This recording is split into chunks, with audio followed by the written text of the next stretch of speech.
Salut les gens, j'espère que vous allez bien. Je suis trop contente de vous filmer ma deuxième vidéo aujourd'hui. Donc aujourd'hui, je vais rentrer plus en détail dans mon parcours académique. Je vais vous parler de mon expérience, de comment je l'ai vécu et de mes doutes aussi. Je vais commencer par les classes préparatoires. Donc j'ai fait les classes prépa en 2020 quand j'ai eu mon bac du coup. J'ai eu un bac sciences maths, option A ou B. En tout cas, c'est l'option où il n'y avait pas des SVT parce que je n'aimais pas les SVT. Après ça, j'ai fait les classes prépa MP parce que tout simplement, je savais pas trop quoi faire après le bac et je ne voulais pas me spécialiser dans un truc dans lequel je vais rester un peu bloquée. C'était 2 ans très intenses. En vrai, c'est très connu, mais personnellement, je l'ai pas mal vécu. Généralement, quand je parle avec des gens qui ont fait classe prépa, ils ont plus ou moins pas très bien vécu. Mais mon entourage dans les classes prépa, les amis que je me suis fait là-bas, on l'a super bien vécu. Et je trouve que vraiment le secret, entre guillemets, c'est vraiment d'être bien entouré avec des gens bienveillants parce que il y a vraiment cet esprit de compétition. Et franchement, moi, les amis que je me suis fait, ben, en vrai, juste on s'entraidait, on révisait ensemble, on se motivait. Et ça m'a beaucoup aidé. Deuxième truc, c'est de pas être loin de ma famille. Donc moi, j'ai fait ma prépa dans ma ville, sauf que j'étais toute la semaine en internat et le week-end, j'entrais chez moi. Et j'avoue que ben, ça m'aidait beaucoup parce que c'est vrai que je continue à réviser, mais ça me redonnait un vrai coup de boost. Et c'est comme si en fait je régénérais un peu mon énergie. Et ça aussi, ça m'a beaucoup aidé parce que je connais des gens qui ont fait prépa un peu loin de chez eux et ils ont beaucoup galéré. Et du coup, par rapport aux cours et comment j'ai trouvé un peu les cours en MP, c'était surtout les maths et la physique. Moi, les maths, j'étais vraiment nulle, mais nulle de chez nulle. Et moi, j'avais pas ce problème d'être nulle, entre guillemets, et genre de pas être la première ni quoi que ce soit. Franchement, je faisais mon truc, je donnais mon max, et après, peu importe le résultat, ben, dans tous les cas, c'était pas entre mes mains. Et du coup, le secret aussi, c'est vraiment de pas se comparer parce que j'ai remarqué que dans ma prépa, genre chaque classe, il y a au moins genre 2 personnes qui sont hyper intelligentes et tout. Et tant mieux pour elles. Mais du coup, moi, je me comparais pas à ces gens-là parce que je savais que je n'avais pas leur capacité. Et c'est OK. Et en physique, franchement, ça va. Dites-vous que pendant le bac, j'ai trouvé la physique hyper dure. Mais pendant la prépa, ça allait. Du coup, j'ai fait des cours de soutien et ça m'a énormément aidé, aussi en informatique. Et c'est un peu pendant la prépa que j'ai un peu découvert l'informatique, du moins une partie, l'algorithmique et Python. Et en fait, c'est à travers ça que je me suis dit, ben ok, peut-être après prépa, je vais faire une école d'ingé en informatique parce que ben j'ai vraiment kiffé Python, le fait d'essayer de résoudre des problèmes et tout, et d'essayer de trouver une logique et un raisonnement. Donc c'est ce qui m'a amené à mon école d'ingénieur en informatique, que j'ai fait dans une autre ville. Et là, j'ai dû du coup déménager et vivre seule, loin de ma famille, avec pas forcément beaucoup de gens de ma prépa que du coup je connaissais d'avant. C'était une toute nouvelle vie pour moi. Franchement, tout était nouveau et j'avoue qu'au début, je l'ai pas très bien vécu parce que j'avais du mal à comprendre pourquoi j'étais là. Parce que quand je voyais les gens qui étaient avec moi en classe, ben je voyais des gens hyper passionnés par l'informatique, par le développement web, par tous les langages Python, C, Java, etc. Et moi, vraiment, j'étais juste là et juste je suivais le flow et des fois je me demandais genre qu'est-ce que je fais là parce que je me sentais hyper nulle, je me sentais pas à ma place. Mais franchement malgré tout, j'ai tenu. J'ai tenu parce que j'avais pas le choix, parce que je devais avoir mon diplôme. Mais finalement, ça m'a entre guillemets aidé parce que ça m'a permis d'avoir du temps pour réfléchir à mon projet professionnel. Alors déjà, en prépa et en école d'ingé, on ne m'a jamais parlé du concept de projet professionnel. Qu'est-ce que je vais faire après mon école? Où je vais travailler? Avec qui? Dans quoi? Je me suis jamais posé ces questions-là. Et c'est vraiment à partir de ma deuxième année d'ingé que j'ai commencé à me poser des questions et me dire que je me voyais pas travailler toute ma vie dans un truc technique et être toute la journée en face d'un ordi. Et c'est pour ça en fait que j'ai commencé à chercher comment je peux un peu dévier vers un truc plus business Il me fallait plus ce côté créatif, business, stratégie, qu'il n'y avait pas en fait parce que ben, aussi pendant mes stages, ben, j'ai pu un peu découvrir dans quoi je pouvais travailler plus tard et franchement ça matchait pas. Donc j'ai commencé à chercher et j'avoue que j'ai pas trouvé l'info facilement. Mais au final, bah, c'est à travers d'autres personnes qu'on m'a parlé des admissions sur titre. C'est des admissions parallèles pour les business schools en France.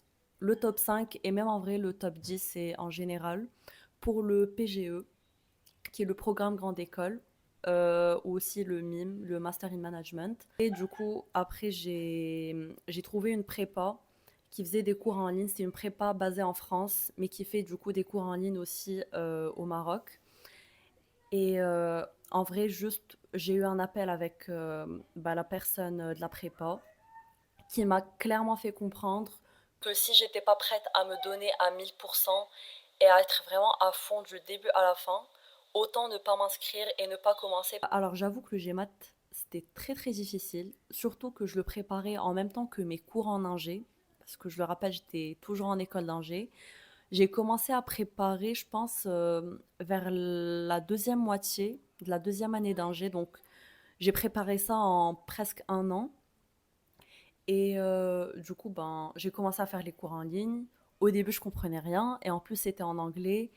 Et moi, je suis pas la meilleure en anglais. Et en vrai, au GMAT, ils utilisent un vocabulaire très, très difficile. En tout cas, moi, c'était mon avis. J'ai trouvé ça hyper dur. Après, au fur et à mesure, j'ai commencé à comprendre la logique. J'ai commencé à bien répondre aux questions de temps en temps. Et en vrai, le plus dur, c'était de garder le rythme parce que j'avais mes cours. Ensuite, pendant l'été, j'avais mon stage. Et l'année d'après, ben, c'était un peu la dernière année d'ingé qui était un peu intense.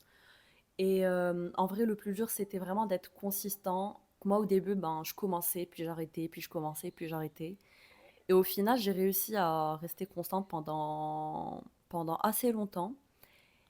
Et je vais pas vous raconter les détails parce que ça sera dans une autre vidéo où je vais vraiment vous parler exactement du processus de A à Z, de comment j'ai intégré les SEC et comment je me suis inscrite tout court au top 5 des business schools en France. Et j'ai passé toutes les étapes d'admission, admissibilité, oraux, etc.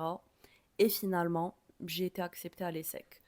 Et franchement, je me rappellerai toujours de ce jour-là parce que j'étais tellement heureuse et tellement fière de moi et tellement soulagée aussi. Mais franchement, ça valait la peine parce que, juste pour revenir au sujet du projet professionnel, c'est le fait d'avoir eu ce déclic et de m'être posé les bonnes questions et juste de m'être autorisée ben, de douter et de peut-être changer de voie.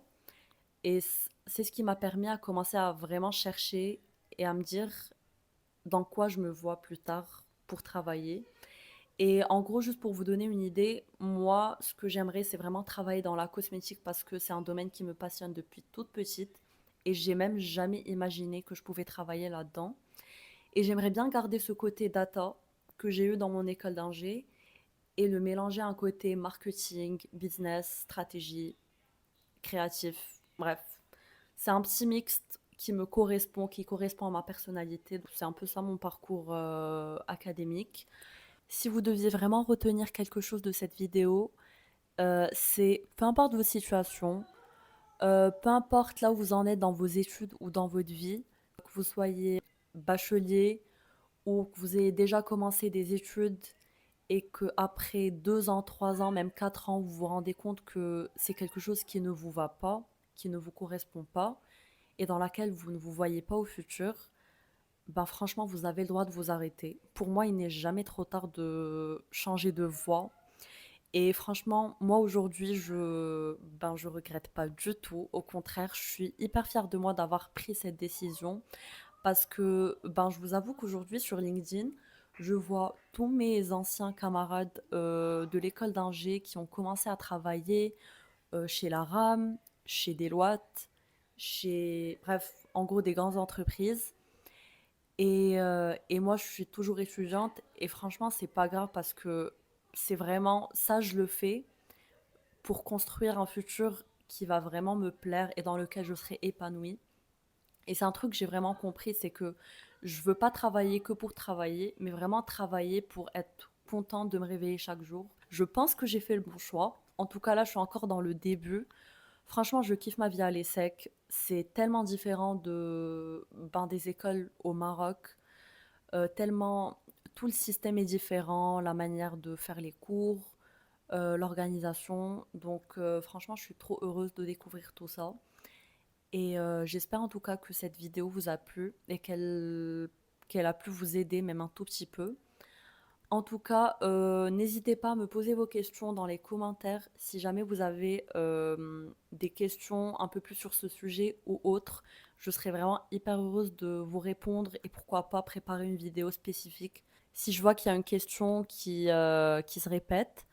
Et aussi, n'hésitez pas à vous abonner et à liker ma vidéo si elle vous a plu et si ça vous a aidé. En tout cas, moi, ça me fait super plaisir et je voulais vraiment remercier toutes les personnes qui m'ont encouragée pour ma première vidéo. Et je voulais aussi remercier ma coloc Firdaus et Miriam qui ont fait cette vidéo, cette première vidéo avec moi. Franchement, pour moi, c'était un grand pas que j'osais pas faire. Et c'est un peu grâce à elles que j'ai pu commencer. Je voulais remercier toutes les personnes qui se sont abonnées, les personnes qui m'ont mis des messages super gentils pour m'encourager, que ce soit des personnes que je connaisse ou pas, les personnes qui ont liké aussi. Franchement, ça me touche. Et toute la semaine, j'étais tellement hypée, tellement heureuse d'avoir fait cette première vidéo. Et j'avais qu'une seule hâte, en fait, c'est de filmer ma deuxième et toutes les prochaines. Donc voilà. Prenez soin de vous et moi je vous retrouve bientôt pour une prochaine vidéo. Bisous!